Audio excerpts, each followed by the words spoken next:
Good morning, August 2nd, 2023. Wanted to take you through the middle gardens. We have several. So we have our beans. As you can see, there are some that are ready to pick. Our pole beans have finally started doing something. I've had to do a lot of pruning this year. There's been a lot of pests and fungus and disease. We thought we had trouble last year. You can see we have some cherry tomatoes over here. There's a bonus plant that we did not plant. So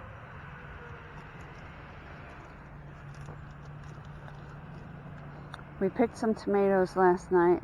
This right here is a bonus tomato plant that we didn't plant, but it's in a row, so I just left it.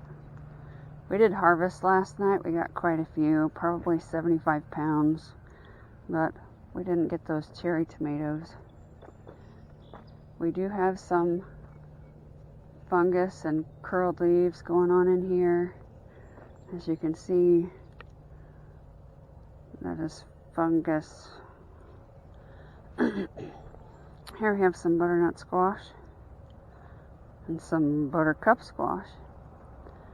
And that guy down there is probably about ready to pick, but as you can see, the leaf next to it has fungus on it. So I'll have to come out here and take care of that. I'm not going to take you through every row, but look at this. This is a unfortunately damaged tomato, but it would have been a beautiful one. It's a big old black creme. Yeah, I'm going to have to come out here and take care of this. I mean, you don't want this in your tomatoes, or any plant for that matter. So we've got a lot going on in the gardens. Right here you will see that the weight of the tomatoes is so heavy that the cattle panel's coming this way. So next year we're going to do a T-post right in the center. We have some cucumbers that I planted, plants that didn't sell, and our cucumbers aren't doing as good as they were last year, so we went ahead and planted more. These, one of my favorites, those are Super Saucer Roma tomatoes. He did go through here and pick. We had to prune the heck out of these because these cucumbers were not doing good. I mean, fungus started on these really early. So we'll probably spray again tonight, but we were able to get quite a few off of here.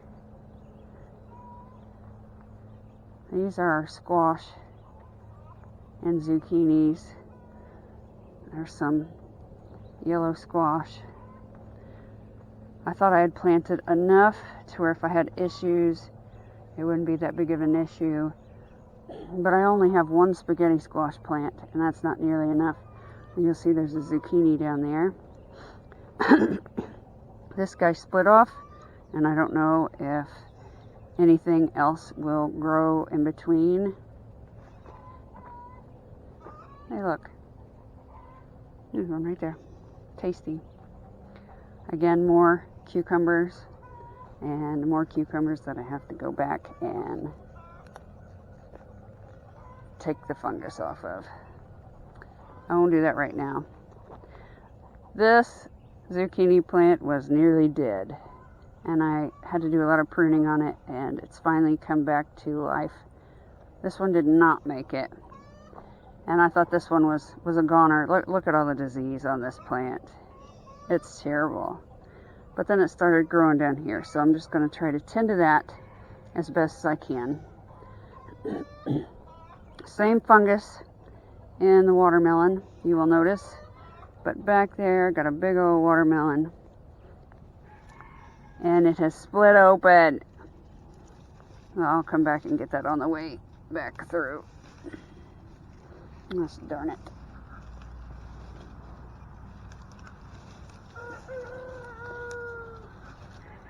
And the tendril, the tendril is still green, which means it's not ready. I might just give it to, I'll give it to the chickens. And it looks like the other one is split also. What a bummer. And so is the other one on the outside.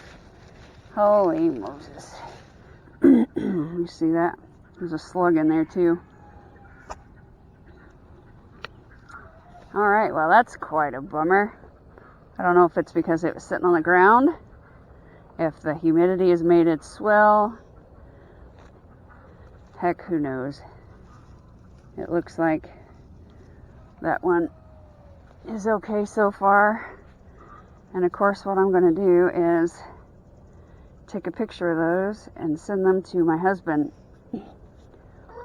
We've got to learn painfully every year things that worked, things didn't work, and how to fix them for the following year. I'm getting watermelon juice all over me, which means bees will be all over me. There's some Swiss chard that's not doing that great either. Some cucumbers that aren't doing that great. We have had some corn smut, but as you can see, we've got some corn that's ready, and some corn that's, the leaves on our corn is just, it's terrible, terrible. This is only my 3rd year of gardening, so any tips, tricks, helpful advice, it's always appreciated. We do bottom water everything. I was hoping that would solve a lot of the issues, but apparently it did not. So I will get this watermelon over to the chicken coop, and I'll get on record how much they love the watermelon, because they normally do. I hope you tune in for the quail, chicken, ducks, goats, potentially bees, and the other 2 gardens.